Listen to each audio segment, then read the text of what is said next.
What's going on, guys? Today we are standing here in front of a Big Tex 14TL.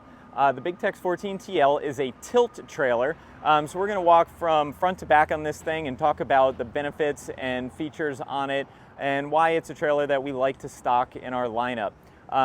So a tilt trailer in general, it's just different from a regular equipment trailer in the way that the whole deck, as you can see, tilts, as opposed to having ramps that fold up and down in the back to load your equipment.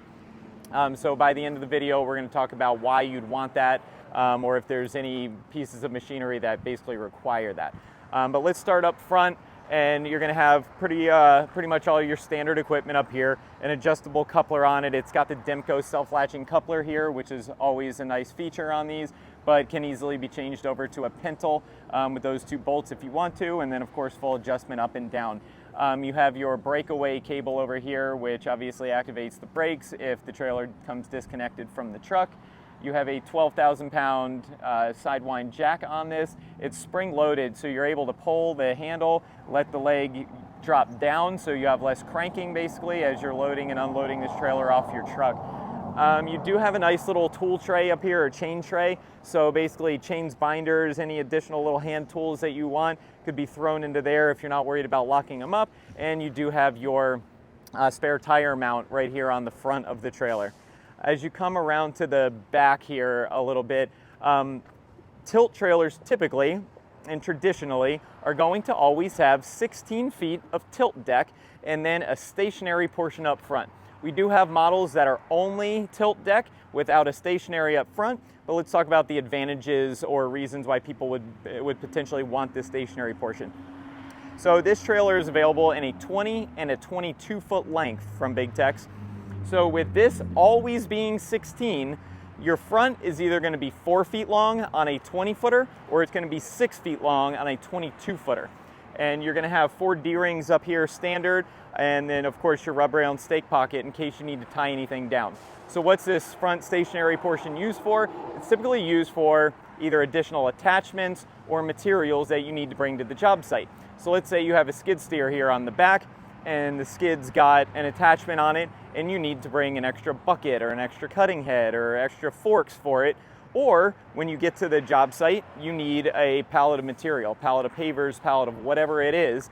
And obviously, as you tilt your rear area here to load or unload your piece of equipment, you don't want the material to have to tilt with it. So that's what the stationary portion is for, just really extra storage space on your trailer to to be able to load and unload the back piece without the front moving. As we come back here, we're going to see that, like I said, it does have a dampening cylinder underneath that tilt portion of the bed. And this trailer is going to have a really nice feature on it that is going to be an open and close valve. So what this open and close valve does is it's a ball valve in there that actually locks or unlocks the fluid from being able to flow back and forth.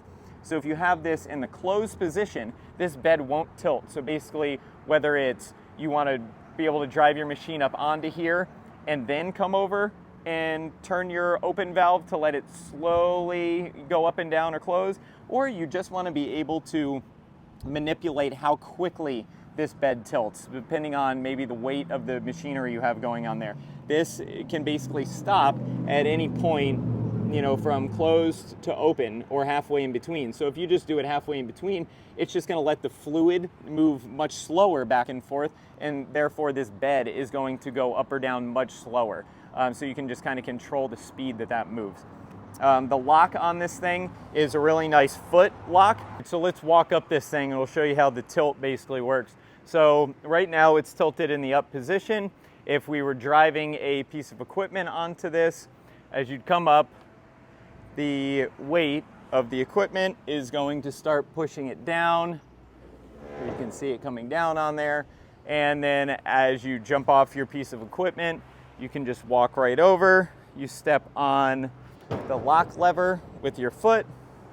It locks it into that locked position.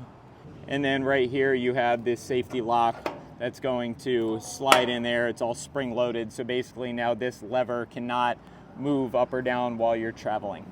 Wiring, you do of course have your 7-pin plug on it, and like all Big Tex products, this is going to be an automotive grade plug and play harness. So you're going to have a front harness, a mid harness, and then a rear harness. What's really nice about that is, of course, if you ever have any sort of wiring issues, a short, something gets cut, it's very easy to replace. Instead of the old school stranded wiring method on trailers, you're going to be able to purchase one of the 3 harnesses, unplug it, plug it all back in, and you're good to go again. There's no spaghetti mess down there.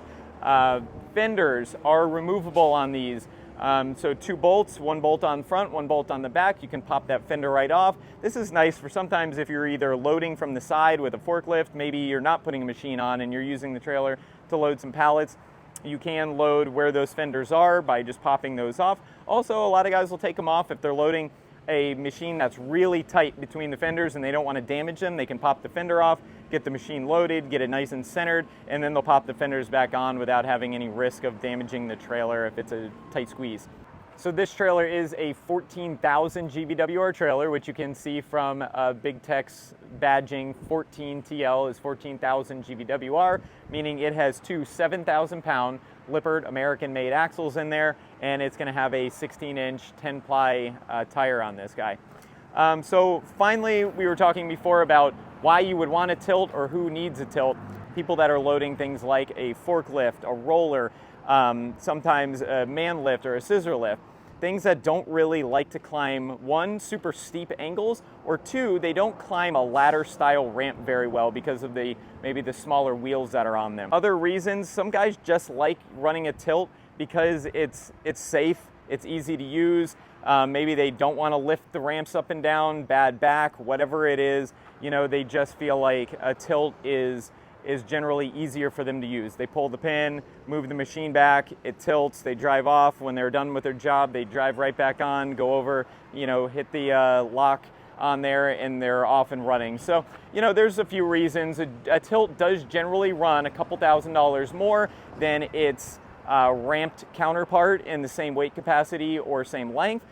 So, you are paying definitely a little bit of a premium on a tilt trailer, but it is a really nice feature, a safe feature, and sometimes a necessary feature. Like I said, if you're using something like a forklift or a roller or a scissor lift, something that needs a tilt where it just won't climb a standard ramp.